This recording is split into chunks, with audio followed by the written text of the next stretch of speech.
I'm Julian Cross, 29, founder of a tidy little software shop that keeps other people's data from eating them alive.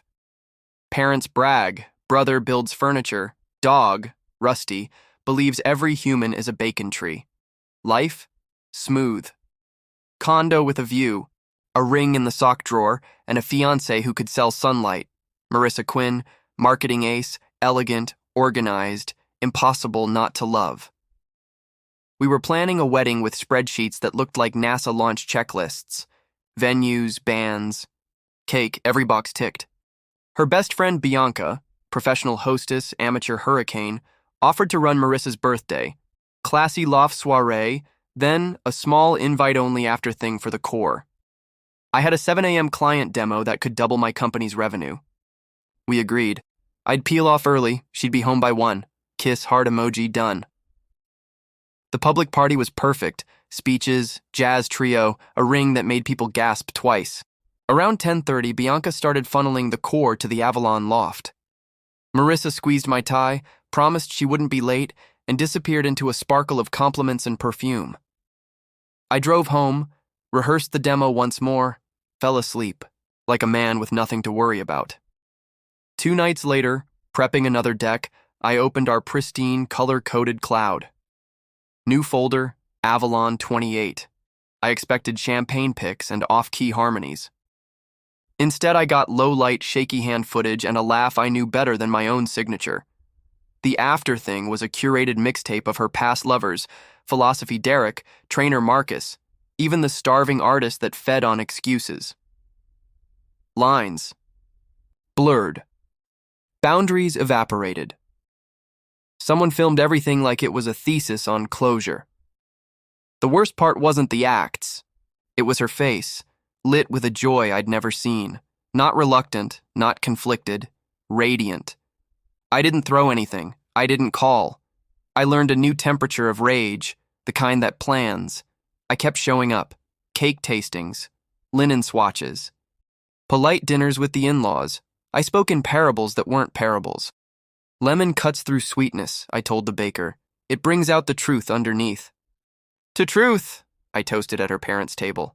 It always floats to the surface. Marissa's smile flickered, then set like plaster. She knew that I knew. We both pretended we didn't. While we debated napkins named Pearl Whisper, I booked movers for a weekday morning she'd be at work. I rerouted autopays, split subscriptions, prepped my business for me to go radio silent. My assistant got a surprise raise and a month off. Logan, my brother, texted, "You good?" I replied, "Soon. Independence Day, 5:30 a.m. She slept, in the old Northwestern tee, innocent as a museum painting. I showered, suited up, and executed. Vendors. Due to circumstances, we must cancel. Please keep deposits. $8,000 to the venue, thousands more to the band, photographer, florist. Costly? Yes. Cheaper than staying. Banking, disentangled. Phone, new number. Socials, erased. Movers arrived. Took only what was mine. The desk that built my company. Clothes, books, the pre-Marissa coffee maker. The couch, the table, the bed. Exhibits for a museum of a relationship that didn't survive carbon dating. I left one index card by the coffee maker. The wedding is off. Take care of yourself. Jay.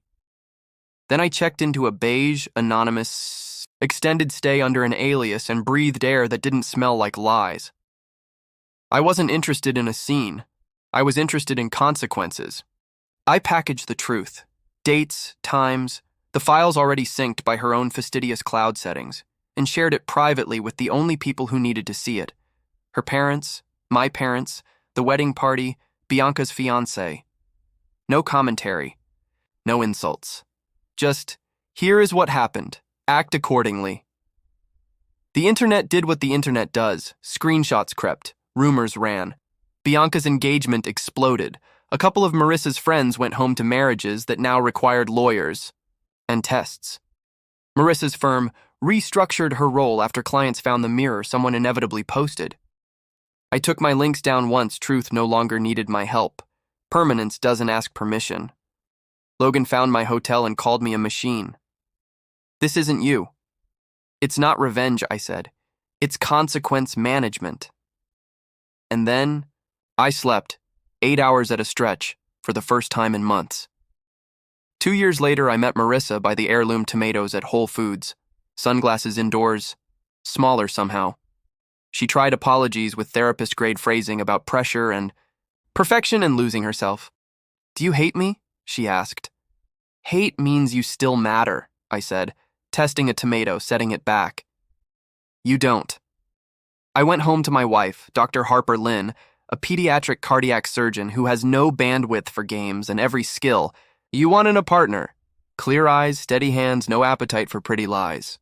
Rusty is older, still convinced strangers hide bacon. Our first child arrives in 3 months. The company doubled after that make-or-break demo. Funny what focus does when your life stops being performance art. Here's what stuck. Truth floats. You can sink it in money, music, or mood lighting. It surfaces. Silence is a sentence. I didn't argue. I exited. Love isn't spreadsheets. It's who shows up when nobody's filming. They say the loudest thing I did was vanish. Good. Some endings don't need fireworks, just a closed door and a life that keeps moving, intact.